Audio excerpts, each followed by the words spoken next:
Society बना दी। इस सिलसिले में नोटिफिकेशन भी जारी कर दिया गया। नॉन न्यूज के नुमाइंदे शकील करार से मजीद तफसीलात लेते हैं। शकील बताएगा इस GIT में कौन कौन शामिल है और क्या हसास इदारे के किसी अफसर को भी इसमें शामिल किया गया है?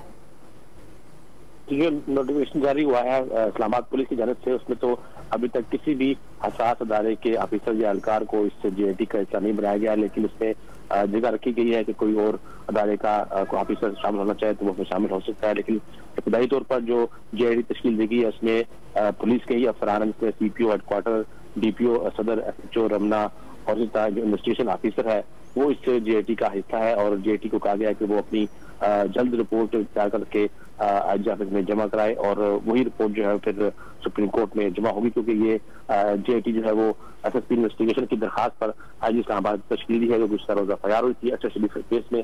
अब उस पर GIT बनी है जो अपनी तहकीकात करेगी, अपनी रिपोर्ट मुरतब करेगी और रिपोर्ट जो IG को पेश होगी और उसके बाद सुप्रीम कोर्ट में ये जमा कराई जाएगी। बहुत शुक्रिया शकील करार, आपने तफसीलात फराहम की।